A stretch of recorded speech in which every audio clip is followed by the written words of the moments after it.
Hello and welcome to TFT on Two Wheels. As always, I am your host, Mike. Today's episode, Principling.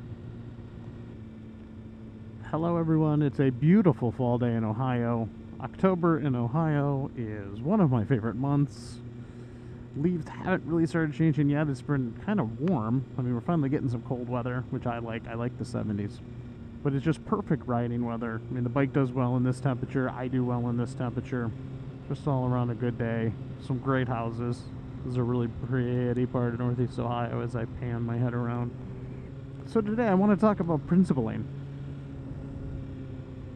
In August, late August, I started my administrative degree program.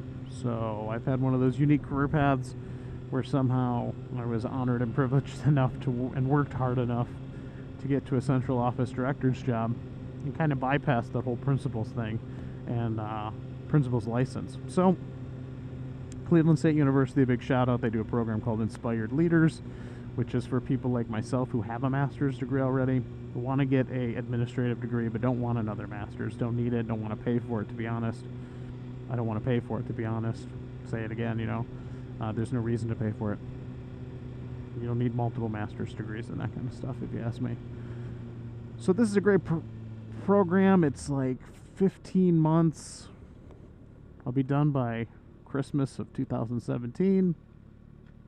As long as I pass my praxis tests, I will have my administrator's license, my principal's license, and then I will go on to get my superintendent's license someday. So great program. It's a cohort. There's about 15 of us. We will do the whole program together, which is really nice too. It's really designed for teachers looking to move up, so it is a little unique being an administrator already. But hopefully I bring something to the table for the group that they wouldn't have typically known. And I'm excited because I get to sit with a whole bunch of teachers looking at administration for the first time, and their thoughts and ideas and their perspective on things is just invaluable to me, because I've been out of the classroom long enough where you start to forget that. You start to lose that piece of you as you move up the chain in any business. So this is helping to ground me, I think, back in my roots and back in those things that inspired me to want change in the first place. So it's a great program. I really, really do enjoy it. All the professors or the majority of the professors are superintendents, former superintendents, just great, intelligent people that are taking their time. I mean, there's current superintendents teaching, so they're taking their time to run these classes and help shape people while running a district. I can't imagine the time constraints that takes. But let's talk a little bit about this whole idea of being a principal. Principaling's a weird thing, and it's changed so much. And we had a class on Saturday, so classes are, I think, 5 weeks long. First week of the class, you actually have it in person, and the rest is all done online. So I love the setup. And we had started talking about the idea of a principal, and we talk a lot about vision and mission statements and leading like that and coaching and being visionary. But as we all know, if you're going to be a principal, you also have to keep a building running. Is your custodian there? Are there substitutes in the rooms when you need them? Are the bells working? Did the announcements go off? Are there field trips going on? Did you do your walkthroughs and your evaluations? What about your budgeting? There's so much. How is one person supposed to do it all? So we read an article called, Searching for Superman, which was really good, and it kind of talked about this, and we had a really great conversation. So I just wanted to kind of rehash that and give you my thoughts. So my dad was a career teacher. Okay, he retired 5-6 years ago now. He worked for the same principal forever, for at least my entire lifetime of being alive. So we're talking, over 15 years, probably close to 15, 20 years at his high school. A few different assistant principals, but the principal never changed. And he was the kind of leader where the building worked, and he was there when you needed him, and he kept things flowing, and people knew how he worked, and he knew how people worked. And I think that helped a lot. But somehow, in the course of the 10 years I've been in education, that's changed. Actually, I would say even when I was in high school, about junior, senior, I started to see that change. And when you look at the coursework, if you go back and look at the courses that principals were taking at the time, it was very much a middle management position all of a sudden. It was logistics of running a building. It was more business management, I think, than educational leadership. And I say that based on principals I've had as a student and principals I've worked for. You could just tell that philosophically, they were in a much different place. They weren't trained or set up to be coaches, visionary leaders. They weren't there for that. It was keeping the building running, maintaining, being that person that told you what central office wanted. Now all of a sudden, you throw on top of that evaluation systems, you throw on top of that all the data that the teachers and students are being judged on, which also judges the principal of the building. So that becomes a whole other thing to look for. In Ohio, with curricular changes, with changes to the state learning standards, you now need someone that can be an expert in that, because our curriculum directors are more testing navigators and data mappers than anything else.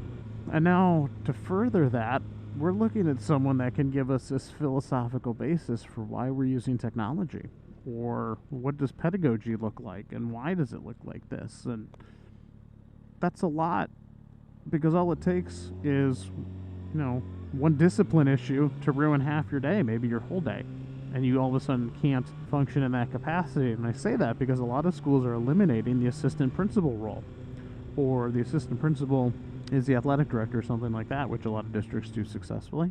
But what that means is you're limiting the principal's ability to be anything and everything, which is what you're asking them to be. So here's my thought on it, and I would love some feedback or suggestions. I'm a big fan of the coaching model. Okay, this idea that teachers become coaches. There's pitfalls, it's dangerous, it's scary, because we're reinventing the administrative structure of a district this way.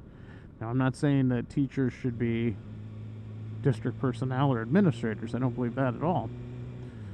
But the idea of a tech coach, or the idea of a curriculum coach, I think is great. I think if you can take your stellar teachers that really know methodology, that really know pedagogy, philosophy, and you can put them in more of a role of a coordinator or a coach, then I think it's going to be successful all around. Now that person needs to kind of be, delegated to by the principal and the curriculum director, or principal and tech director, however it might be. But if we can get teachers in the classroom, if we can kind of remove them from teaching, or make them teach just one course, give them an honors course, give them the kind of course with kids where they can experiment with methodology and not risk the teaching learning part. So while they're helping other teachers do things, they themselves are trying new principles and new ways of teaching. You make it a supplemental, or, they're only having one period of teaching, so that could just be part of their teaching job. Is it more work than a regular classroom teacher? I think that's hard to argue. I think it's work. But I really think that that could be successful, and I really think that it'll take some of those shining star teachers, and it might remove them from kids, which can be a problem. But it pushes them to help the profession.